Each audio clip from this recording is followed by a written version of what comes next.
Tuhan Yang Maha Esa menggunakan api sebagai dasar menciptakan langit dan bumi. Api sebagai sumbernya pengembangan generasi bagi semua makhluk. Pura Manikmas berada tidak sampai 1 kilometer di sebelah barat Pura Penataran Agung Besakih. Umum menyatakan berada di sebelah selatan Pura Penataran Agung Besakih. Di sebelah pura ini terdapat sekolah dasar Besakih dan ada juga balai banjar. Pura ini terletak di sebelah kiri jalan menuju Pura Penataran Agung Besakih. Bangunan suci yang paling utama di pura ini bernama Gedong Simpen 3. Bangunan yang disebut Gedong Simpen ini bentuknya seperti gedung kecil beratap ijuk dan bertiang 4 menghadap ke utara bukan ke barat seperti pandangan orang pada umumnya. Yang dipuja di Pura Manikmas ini juga Tuhan sebagai pencipta magma, yaitu api yang maha besar di perut bumi. Menurut kutipan mantra Weda di atas bahwa Tuhan menjadikan api sebagai dasar untuk menciptakan langit dan bumi. Apa yang berada di perut bumi itu sebagai sumber energi dalam bumi. Sedangkan matahari sebagai api di langit juga sebagai energi yang menjadi sumber kehidupan bagi semua makhluk. Magma api di bumi dan matahari api di langit. Dua api sumber alam ciptaan Tuhan ini bekerja sama berdasarkan hukum RTA. Dari dua api itulah alam ini menjadi sumber kehidupan bagi semua makhluk isi alam ini. Secara moral manusia seyogianya merasa berutang atas karya Tuhan yang amat luar biasa ini. Pemujaan di Pura Manikmas sebagai wujud bakti umat Hindu kepada Hyang Widi atas keberadaan alam sebagai sumber kehidupan tersebut. Dalam mitologi Hindu api magma itu dilukiskan berbentuk kura-kura raksasa. Karena itu disebut Badawang Nala. Kata Badawang artinya kura-kura besar dan kata Nala dalam bahasa Sanskerta artinya api. Api magma yang dibelit oleh kulit bumi berupa zat padat seperti tanah dan zat cair itu disimbolkan dalam mitologi Hindu sebagai kura-kura dibelit oleh 2 ekor naga.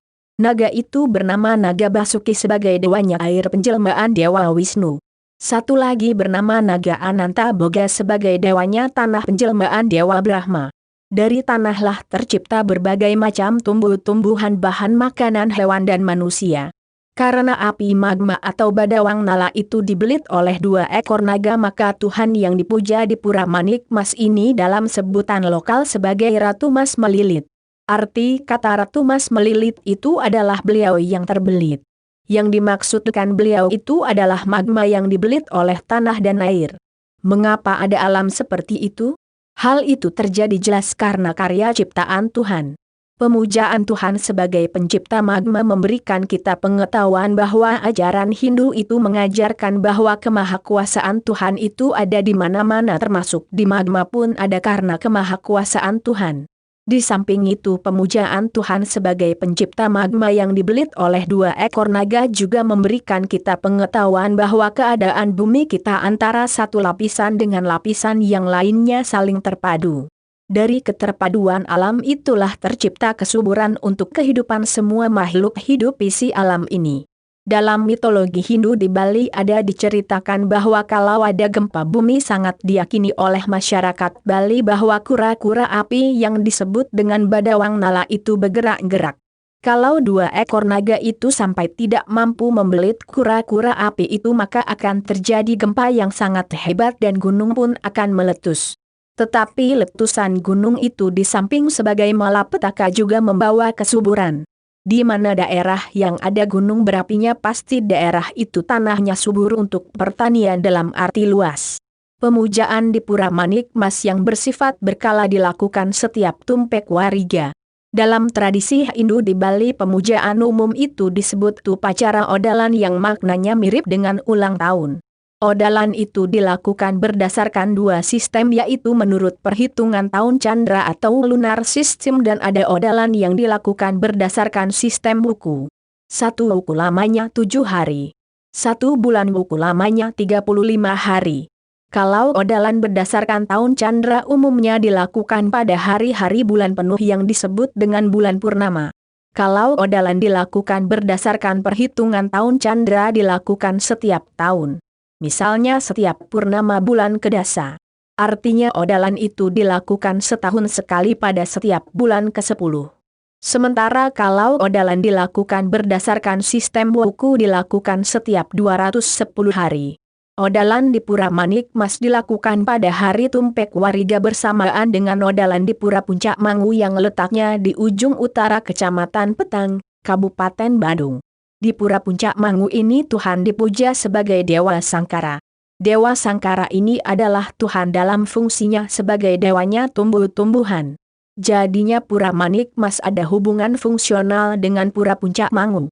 Dengan adanya hubungan antara Pura Manik Mas dan Puncak Mangu ini berarti orang suci Hindu di masa lampau yang mendirikan kedua pura itu telah memiliki pemahaman filosofis yang cukup konseptual mengenai keberadaan magma dan tumbuh-tumbuhan. Meskipun magma itu adalah raksasa api yang tidur di perut bumi, tetapi ia juga berfungsi untuk menyuburkan tanah tempat-tempat tumbuh-tumbuhan berkembang memberikan makanan pada semua makhluk hidup di bumi ini. Api dalam wujud matahari di langit dan api dalam wujud magma di dalam perut bumi menjadi sumber kehidupan setelah bertemu dengan air yang dilambangkan oleh naga Basuki dan tanah yang dilambangkan oleh naga Ananta Boga. Demikian juga naga Taksaka lambang udara perwujudan Dewa Iswara yang distanakan di Pura Pengubengan yang dibangun di tempat yang tertinggi di kompleks Pura Besakih. Keterpaduan berbagai unsur alam semesta ini tentunya karena hukum RTA atau hukum alam yang diciptakan oleh Tuhan.